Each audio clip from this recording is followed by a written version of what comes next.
कुरान करीम में 28वें पारे में सूरह मुबारका है, जिस सूरत का नाम अल हश्र है।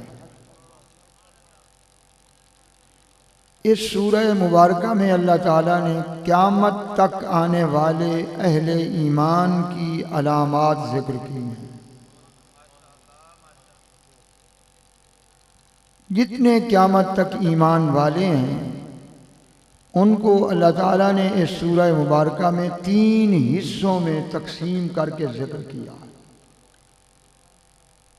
दूसरे माना में यूं समझें कि क़यामत तक अहले ईमान की सिर्फ 3 किस्में हैं, कोई चौथी किस्म नहीं है जो किसी साहिब ईमान की। इन 3 किस्मों में सबसे पहले जो अहले ईमान हैं, जिनके मुताल्लिक सहाबाए किराम से लेकर उलमा से लेकर हदीस के इमामों से लेकर सबका इत्तेफाक है कि अंबिया अलैहिमुस्सलाम के बाद अगर सबसे ज़्यादा अल्लाह ताला ने किसी जमात की तारीफ़ की है तो वो मुहाजिरीन हैं, जिन्होंने मक्का से हुजूर के हुक्म पर हिजरत की। ये पहला गिरोह है ईमान वालों का।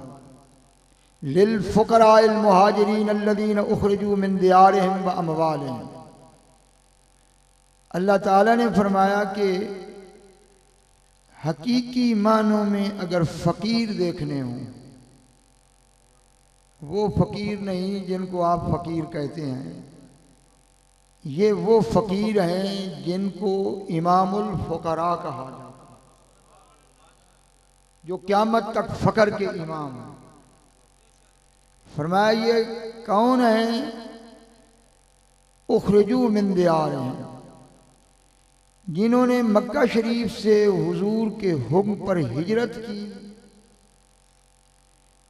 अक्सर इनमें से वो थे जिनका जूता भी नहीं था। खुद सैयदा ज़हरा ने मक्का शरीफ से मदीना जूते के बगैर नंगे पांव से हिजरत फरमाई। ये बातें शायद आपको मालूम नहीं है। अक्सर का जूता नहीं था और तकरीबन बहुत से थे जिनकी तादाद जिनका कमीज भी नहीं था।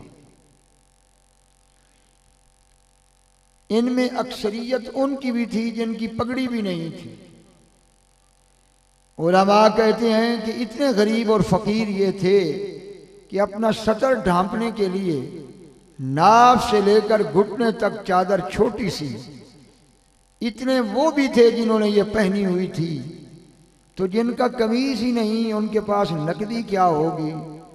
उन्होंने ये नहीं देखा कि पाँव नंगे हैं, ये नहीं देखा कि जिस्म नंगा है, ये नहीं देखा कि हमारे पास नकदी नहीं है। जब अल्लाह के महबूब ने हुक्म किया कि हिजरत करो, घर भी छोड़ दिया, माल भी छोड़ दिया और कहा हमें काबा की भी जरूरत नहीं, अगर अल्लाह का रसूल मदीने में हो तो हमने काबे को क्या करना है, जिधर नबी जाएगा उधर हम जाएंगे।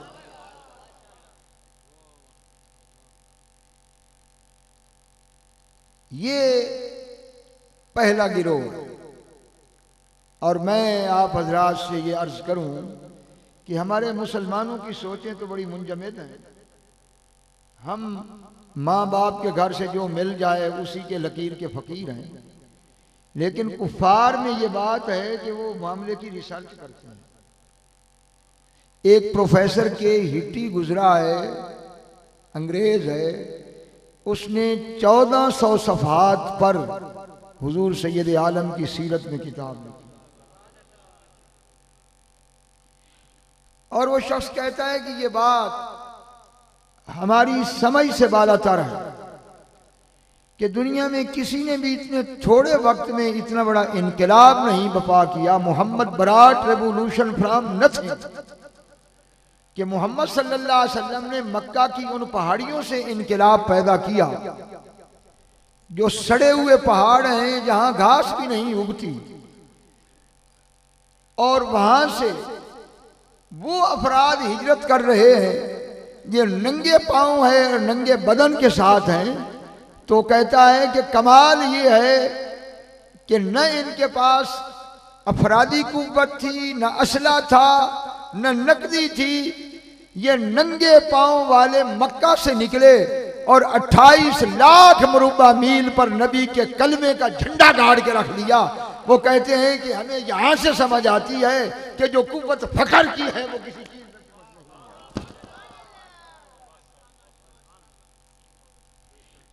आप देखिए उनके पास क्या कुव्वत थी। इनको अल्लाह ताला ने सही फकीर कहा। आजकल तो हर कोई अपने नाम के साथ लिख देता है कि मैं फकीर हूं, लेकिन किसी के फक्र की क्या दलील? फकीर तो वो है कि जिसे खुद रब कहे कि ये फकीर है। ये भी अर्ज कर दूं ज़िमनन कि वो कुव्वत क्या थी कि जिस कुव्वत पे उन्होंने 1200 साल रूम की सुपर पावर 1.5 महीने में पांव के नीचे रगड़ के रखा। तो वो क्या कुव्वत थी, क्या ताकत थी? असल में वो ही फकर है। और वो कुव्वत ये थी कि 27 हदीस की कुतुब में मैंने पढ़ा कि अर्शे इलाही इतना वसी है कि 7 जमीन और 7 आसमान अर्श के सामने ऐसे हैं जिस तरह किसी जंगल के अंदर एक अंगूठी पड़ी है। और जब रब ने अर्श की तख्लीक की तो इसके सतून अर्श का वजन उठाने से कांप रहे थे। फमक्तूबन अला कवाइमिल अर्श ला इलाहा इल्लल्लाह मुहम्मदुर रसूलुल्लाह। अल्लाह ताला ने हर सतून के ऊपर ला इलाहा इल्लल्लाह मुहम्मदुर रसूलुल्लाह लिख दिया। उस दिन से आज तक कोई अर्श का सतून न कांपा है न हिला है। वो कुव्वत इसी कलमा तैयब की कुव्वत थी सहाबा के सीनों में। जिस कलमे ने अर्श को संभाल लिया था उस कलमे ने इनको भी संभाल लिया था।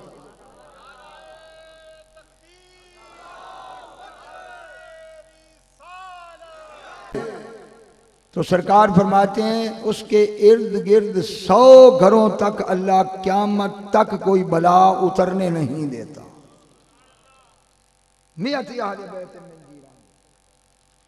अगर 2.5 मरले का भी ये घर हो तो 100 घरों को वो ले जाएं, कहां तक जाएगा? और इन घर वालों पर सिर्फ इसलिए बला नहीं आ रही कि वहां एक अल्लाह का बंदा है, तो फिर कैसे कह सकते हो कि अल्लाह के बंदे जहां होते हैं उस मकाम की कोई शान नहीं? अगर 100 घरों तक बला नहीं आती तो उस वली के आस्थान की गली में कैसे बला आ सकती है? और जो गली से भी गुजर कर वली के मजार पे हाजिरी दे रहा है, तो जो 100 घरों तक बला रुक जाती है उसकी वजूद की वजह से, तो जो उसकी कब्र पे आकर बैठा है उस पर बला कैसे आ सकती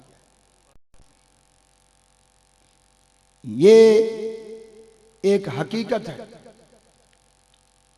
मैंने ये भी पढ़ा कि पीराने पीर ने कहा कि मन जावज़ उत्बत बाबी फ़क़त दख़लल जन्ना। जो मेरी खानकाह की चौखट से भी गुजर गया वो जन्नती है।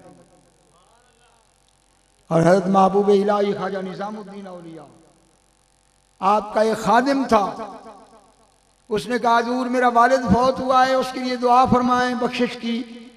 आपने फरमाया उसने मेरी बैत की थी? उसने कहा जी नहीं। फरमाया मेरे सिलसिले में किसी की बैत की थी? उसने कहा नहीं। फरमाया कभी मेरी ज़ियारत की थी? उसने कहा जी नहीं। फरमाया कभी मेरी खानकाह में आया था? उसने कहा नहीं। फरमाया अच्छा ये बताओ कभी शहर दिल्ली में आया था? तो उसने कहा कि इस बात की मैं गवाही देता हूं कि वो दिल्ली शहर में आया है। फरमाया फिर तसल्ली रखो जो ईमान के साथ दिल्ली के शहर में आया है उसे रब से बख्शमाना निजामुद्दीन पर फर्ज। ये विलायत की शान है। अला इन्ना औलिया अल्लाह ला खौफुन अलैहिम वला हुम यहज़नून।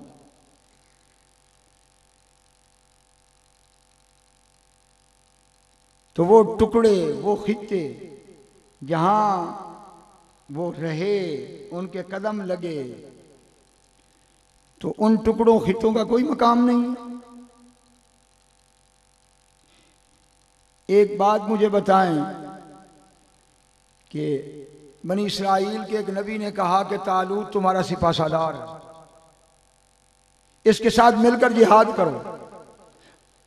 उनके दिल में कुछ शकूक व शुबहात आए, तो नबी ने कहा कि मैं तुम्हें बताऊं, इसके सही बरहक सिपा सालार होने की दलील ये है कि अय्याद ताबूत फी सकीनतुम मिन रब्बिकुम व बक़िय्यतुम मिम्मा तरक आलु मूसा व आलु हारून। एक ताबूत आएगा, उसको फरिश्ते कंधों पे उठा के लाएंगे, और उस ताबूत के अंदर हजरत मूसा और हजरत हारून के जोड़े हैं, पगड़ी है, अमामा है, ये तबर्रुकात है। ये तबर्रुकात सदूक के अंदर है।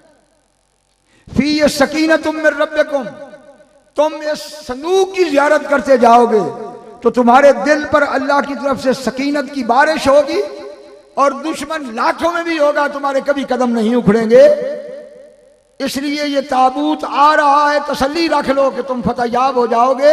और इसकी शान ये है कि फी सकीनतुम मिन रब्बिकुम, तो जो लिबास जिक्र हो रहा है ये तो उनके जिस्म का हिस्सा तो नहीं है, ये तो लिबास है जिसने उनके जिस्म को चूमा। जोड़े हैं, अमामा है, और ऊपर भी नहीं, ऊपर ताबूत है। जियारत उनकी नहीं हो रही बराह रास्त, जियारत उस संदूक की हो रही है। और उसकी बरकत यह है कि देखते जाओगे तो तुम्हारे दिलों पर सकीनत की बारिश होगी। अगर नबी के जोड़े और नबी की पगड़ी संदूक के अंदर हो तो जो संदूक की जियारत करे उसके दिल पर सकीनत की बारिश हो जाए, तो जो उस नबी की कब्र की जियारत करे जिसने खुद नबी तशरीफ फरमा है, तो वहां क्या शान होगा, वहां क्या मकाम होगा और क्या मर्तबा होगा। इसलिए सकीनत मिलती उन्हीं को है जो अल्लाह वालों की मज़ारात की हाजिरी देते।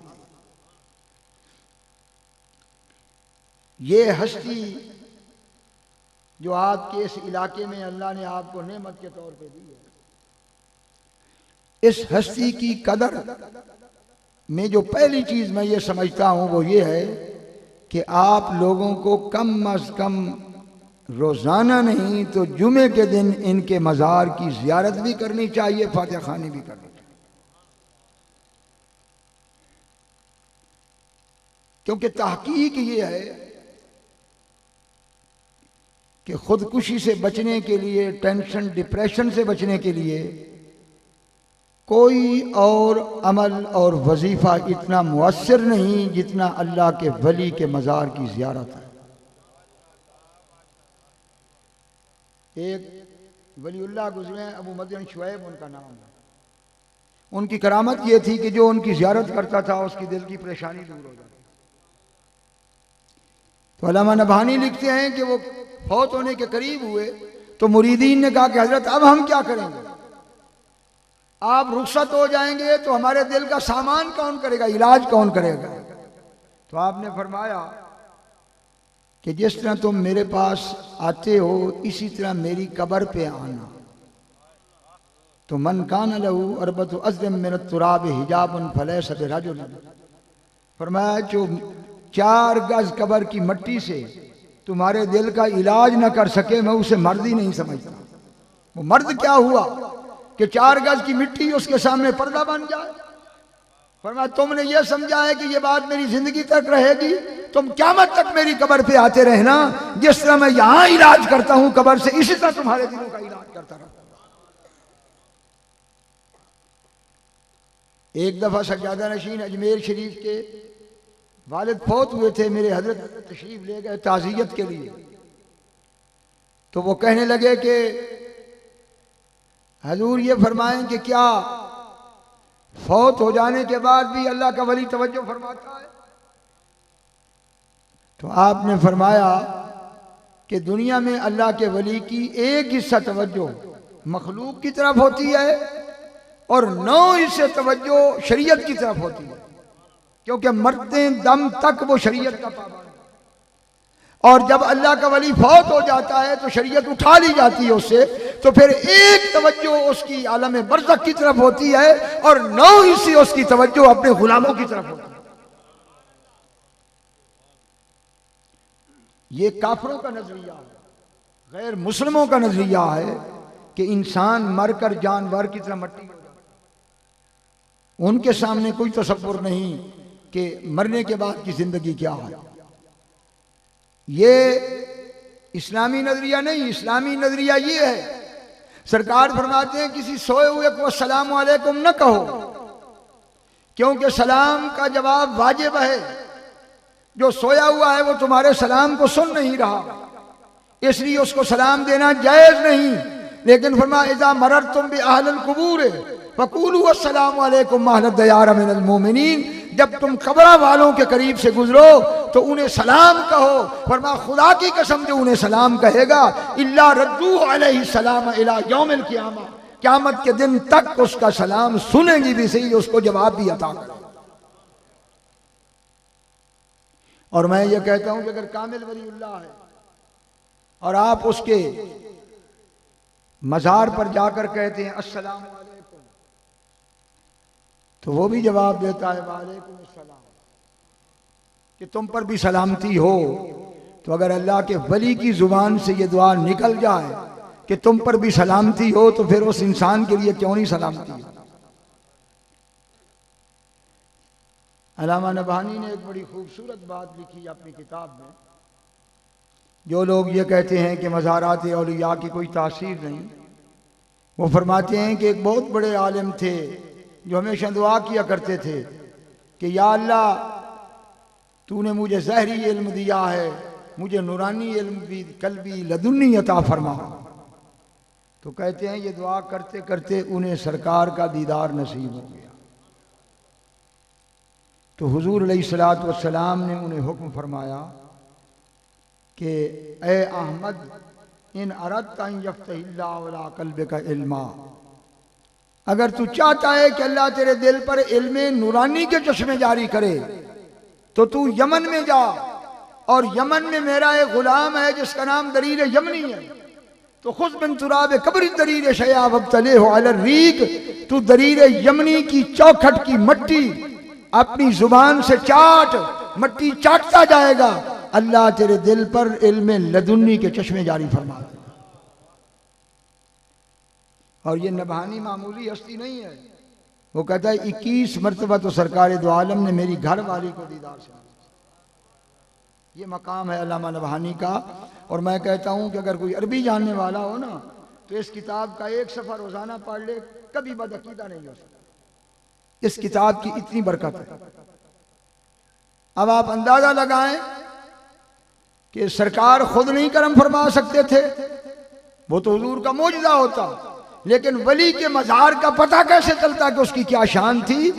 जो उस्तादुल उलमा था और शेखुल हदीस था, उसे सरकार ने फरमाया कि तू दरीर यमनी की कब्र की मट्टी जुबान से चाट, मट्टी चाटता जाएगा, तेरा दिल खुल जाएगा और इस पे चश्मे जारी हो जाएंगे। पता ये चला जितना बड़ा आलिम हो, जब तक मज़ारात औलिया की हाजिरी नहीं देता उसका शरअ ये सीना उन्हीं का खुलता। और ये भी हमारी एक ये समझें कि बहुत बड़ी कमजोरी है कि हम दफन करने के बाद बहुत कम अपने अजीज व अकारिब की कब्रों पे जाते हैं।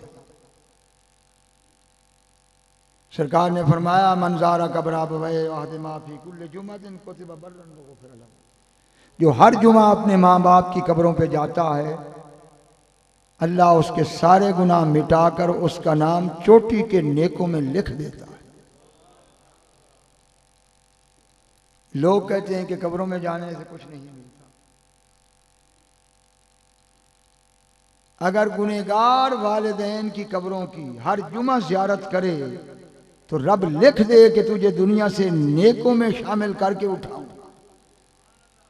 तो कोई एक ऐसे सैयद जिसकी पूरी जिंदगी शरीयत में गुजरी हो, हर जुमे उसकी चौखट को चूमता रहे, तो मुझे बताएं कि अल्लाह उसको नहीं नेकी। और नेकी के किस मकाम पे पहुंचाएगा। वजीफे पढ़ने वाले लोग चले गए जो वजीफे पढ़ते थे। एक तो ये हक है इस हस्ती का, पहला हक है कि जो रहने वाले हैं यहाँ के लोग वो जरूर उनके मज़ार पे हाजिरी दें। ये सुन्नत मुस्तफ़ा है। हुजूर सैयद आलम हर रात जन्नतुल बकी में तशरीफ ले जाते थे। एक सादी कहता है कि मैंने आंखों से देखा हुजूर ने एक दफा नहीं जन्नतुल बकी में 3 दफा हाथ उठा कर दुआ, 3 मरतबा। ये सुन्नत है। दूसरा जो इस पीर का हक है आप पर वो ये है कि ये पता नहीं किस हिस्से को छोड़कर यहां बहुक्म इलाही आए कि जिस तरह उस हस्ती ने शरीयत की पाबंदी की है तो हक उसकी मोहब्बत का ये है कि हम भी शरीयत का दामन पकड़ें। और जिस तरह उन्होंने नमाज की अहमियत हम पर जाहिर की हम भी उसको समझें। वक्त नहीं है कि मैं नमाज पर को तफसील से गुफ्तगू करूं, लेकिन मैं सिर्फ 3 बातें नमाज के मुतल्लिक मोटी मोटी बताऊं जो बड़ी काबिल गौर है। पहली बात तो ये है कि हदीस कुदसी है, अल्लाह ताला फरमाता है कि किसी को अपनी सना इतनी महबूब नहीं जितनी मुझे अपनी सना महबूब है, क्योंकि वो सनाए हकीकी का मुस्तहिक। और फरमाया कि कोई दुनिया में, गौर से सुनना, कोई दुनिया में अपनी सना पर इतनी सखावत नहीं कर सकता जितना मैं अपनी सना करने वाले पे सखावत करता हूं।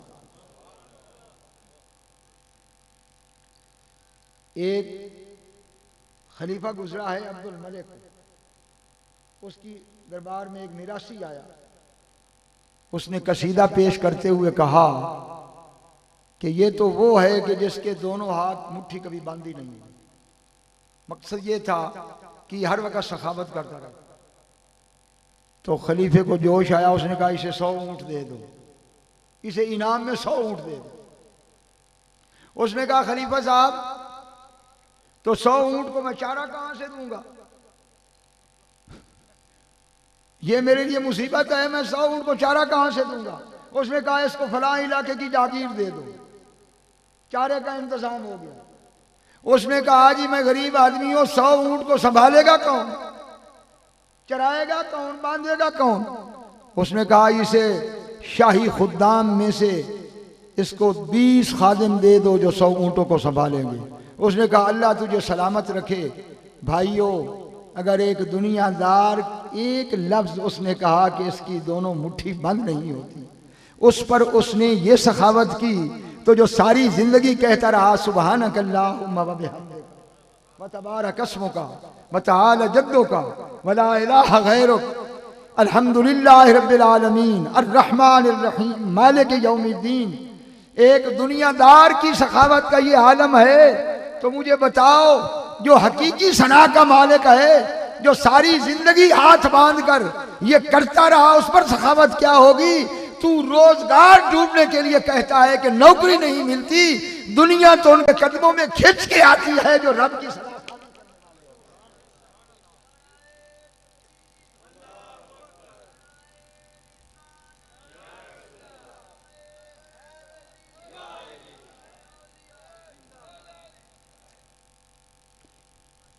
सरकार फरमाते हैं अल्लाह अजवद वजूदन सुम्मा अना अजवद वजूदा, कि पूरी कायनात में सबसे बड़ा सखी अल्लाह। और आपको बताऊं कि एक दफा अल्लाह ताला की सना खानी करने वाले की क्या शान है। सरकार ने फरमाया ये आखिरी जन्नती जिसने कोई एक कलमा ईमान के बाद रब की सना में कहा था, उसको जो अल्लाह ताला नेमतें सजाएगा, कोई 2000 साल घोड़ा दौड़ाता रहे तो उसके रकबे को तय नहीं कर सकता। जिसने एक कलमा सना खानी कही थी, खा सुभान अल्लाह कहा था, अल्हम्दुलिल्लाह कहा था, ये तो आखिरी जन्नती की जज़ा है। और जो पूरी जिंदगी सुभानक अल्लाहुम्मा कहता रहा, उस पर सखावत की क्या शान।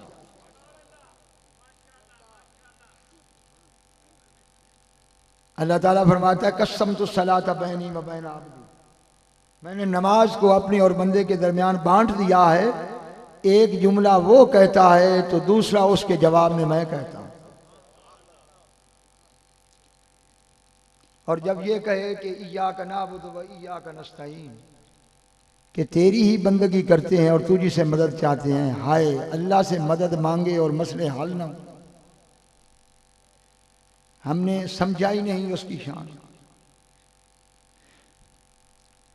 ईमान से बताओ, यहां सबसे बड़ा बेकार बंदा जिसने आपके वोट लिए हुए, मैं एक मिसाल दे रहा हूं, नाराज कोई ना हो, और वो मशहूर हो कि ये किसी का काम नहीं करता, आप 5 वक्त उसके दरवाजे पे जाएं और कहें कि मैं इस मुसीबत में पड़ा हुआ हूं, जितना संगदिल से संगदिल बंदा होगा वो कहेगा यार 5 दफा ये मेरे दरवाजे पे आ रहा है, मैं क्यों ना इसकी मदद करूं। एक दुनियादार का भी दिल पसीज जाता है, और जो 5 मरतबा कई दफा कहे इय्याका नअबुदु व इय्याका नस्तईन, तो क्या रब उसकी मदद नहीं फरमाएगा?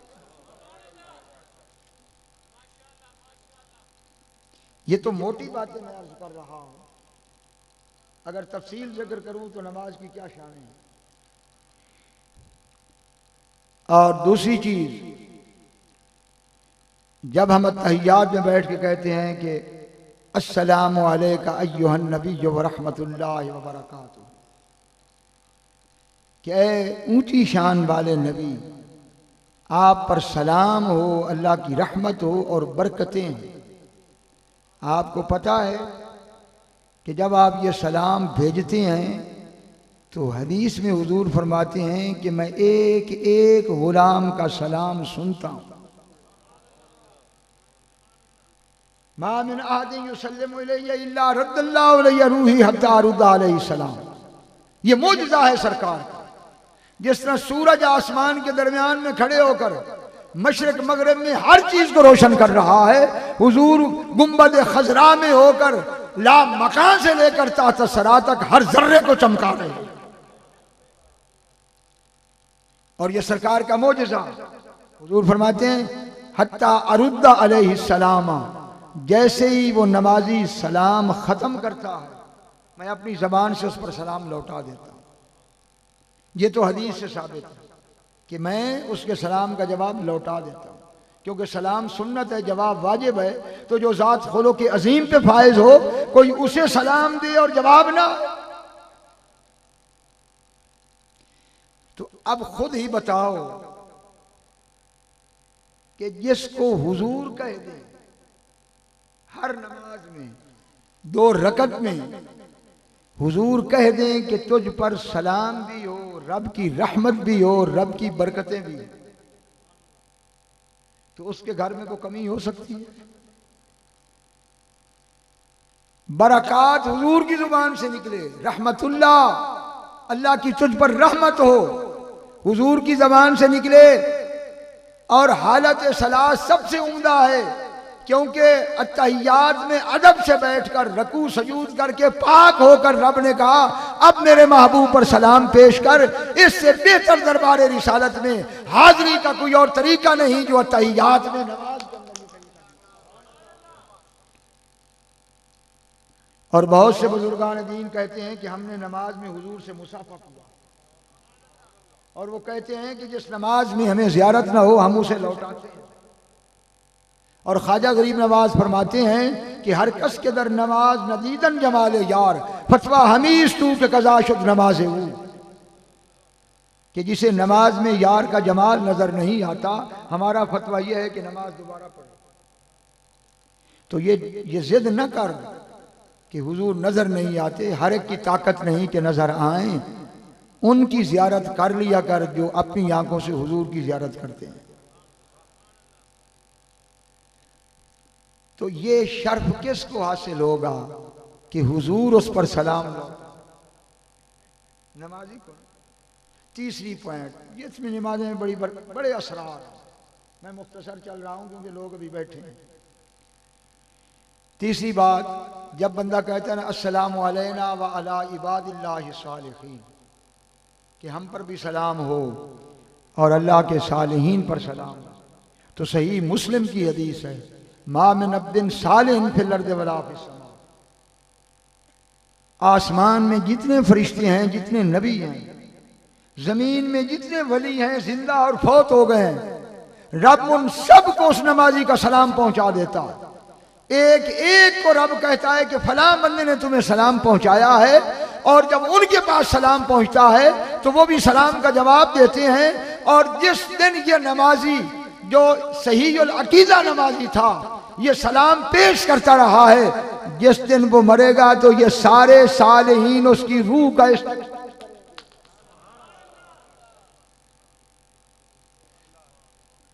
ये वो बातें हैं जो नमाज के अलावा नहीं मिल सकती। जिक्र या जुबान का है, या दिल का है, या बदन का है, ये तीनों जिक्र कहीं जमा नहीं हो सकते।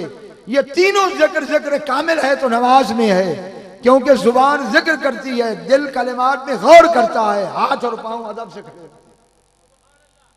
इसलिए फरमा उज़्कुरुल्लाह ज़िक्रन कसीरा, ऐ ईमान वालो अल्लाह का कसरत से जिक्र करो। इब्न अब्बास फरमाते हैं कि कसरत से जिक्र तो ये बनता है कि 24 घंटे में 14 घंटे जिक्र में हूं और 12 घंटे बाकी कामों में हूं। तो हमारी नमाजों का जिक्र जमा करो तो 1 घंटा भी नहीं बनता, तो ये जिक्र कसीर कैसे हुआ?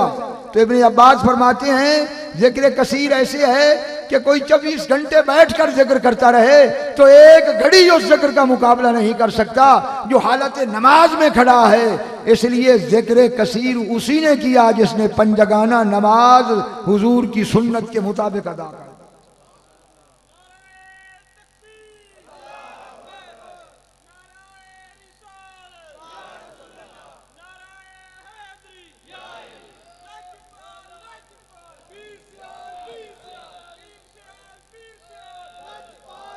आखिरी बात नमाज के मुताल्लिक,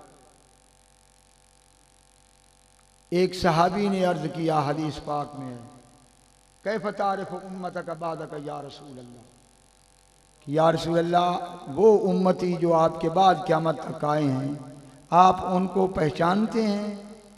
हुजूर ने फरमाया मैं एक एक को पहचानता हूँ, मैं एक एक को पहचानता हूँ।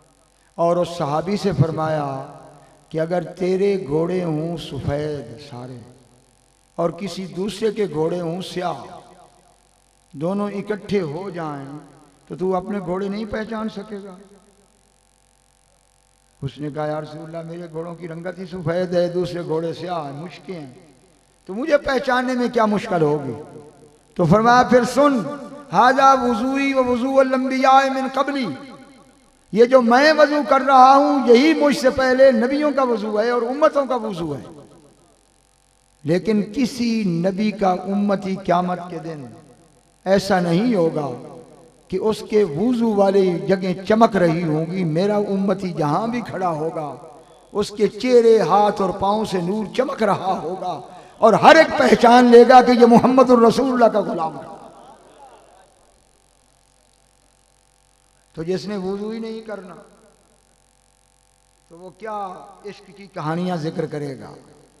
वैसे कहे कि अहले बैत पे कुर्बान हूं या अली, और सुबह नमाज की बारी आए तो कहे जी पानी बड़ा ठंडा है वुजू नहीं होता। इश्क पे कुर्बान न जाए। और हमारा इश्क ऐसा ही है, वही इश्क है जो चूरी खाने वाले मजनू का इश्क होता है। तो अल्लाह ताला को कोई धोखा दे सकता? मुझे बताएं कि ये कितनी बड़ी शान जिक्र की कि सारे नबियों और उनकी उम्मतों का भी यही वजू है जो मेरा वजू है, तरतीब यही है, पानी यही है, तरीका यही है। 11 हदीसें मैंने पढ़ाई जो हज़रत अली और मुर्तज़ा से मरवी है। आपने पानी मंगवाया एक बर्तन में, साहबा के सामने 3 दफा हाथ धोए, 3 दफा कुली की, 3 दफा नाक में पानी डाला, 3 दफा चेहरे को धोया, 3 दफा कोहनियों समेत दोनों बाजुओं को धोया और 3 दफा दोनों पांवों को टखनों समेत धोया। और धोकर फरमाया कि पूछते क्यों नहीं हो मैं ये क्यों कर रहा हूं? उन्होंने कहा कि आप फरमाएं। फरमाया ये मैं इसलिए तुम्हारे सामने कर रहा हूं कि मैंने पूरी जिंदगी इसी तरह हजूर को वजू करते देखा है। जिस तरह मैंने तुम्हें करके देखा। हुजूर फरमाते हैं मन सकरहु अन युतील गुर्रतहु फलयुहसिनिल वज़ू, जिसे ये चीज़ खुश करती हो कि क़यामत के दिन उसकी पेशानी से नूर निकल रहा हो, तो वो मेरी सुन्नत के मुताबिक वज़ू करना सीखे। नमाज पढ़ो सही, लेकिन पढ़ने से पहले सीखो भी सही। मैंने जब से अपने पीर को नमाज पढ़ते देखा है, मैंने अरबो अजम में किसी को ऐसी नमाज पढ़ी, आपकी हालत ही ऐसी हो जाती थी नमाज में कि इमाम सूरत फातिहा पढ़ रहा होता था, मैंने पीर को देखा वो सजदे में पढ़ा होता, और जब अस्सलामु अलैका अय्युहन नबी पे पहुंचते थे हुजूर को होश ही नहीं। इस तरह पता चलता था जैसे सरकार अंबिया की खिदमत में आता। दूसरी बात, सरकार फरमाते हैं कि जब 70,000 पर्दे हटाकर अल्लाह ताला अपना दीदार अता फरमाएगा, तो हर जान चाहेगी कि फौरन सजदे में गिरे। यौम युक्शफु अन साकिम व युदऔन इला सजद। तो हुजूर फरमाते हैं कि हर एक तैयारी कर रहा होगा मैं सजदे में गिरूं, लेकिन सजदा उम्मती सजदतैन तवीलैन मिन क़ब्ल उम्म में, बाकी नबियों की उम्मतें तैयारी कर रही होंगी, मेरी उम्मत 2 लंबे सजदे रब को कर चुकी हो। इसलिए हमारी हर रकत में 2 सजदे रखे गए हैं कि नहीं? हर रकत में 2 सजदे, रकू एक है, सजदे 2 है। ये आज बता दूं कि ये 2 सजदे क्यों हैं। ये 2 सजदे तैयारी हैं कि जो रब को देखे बगैर 2 सजदे कर रहा है, जब रब को देखेगा तो क्या देर लगाएगा, इसलिए ये 2 सजदे रखे गए हैं। और जिसने मस्जिद का मुंह ही नहीं देखा कि दरवाजा इधर से है या उधर से है, तो वो मुझे बताओ क्या सजदा करेगा। इसलिए शरीयत का एहतराम करो। वमा खलक़तुल जिन्न वल इंस इल्ला लियअबुदून, फरमाया मैंने जिन्नो इंसान को अपनी इबादत के लिए पैदा किया है। अगर बंदा इसी आयत को समझ लेता कि सारी कायनात बंदे के लिए और बंदे को अपने लिए, तो इसी फ़ख्र पे नाज करता रहे तो हमेशा ज़िंदगी ख़त्म हो जाए।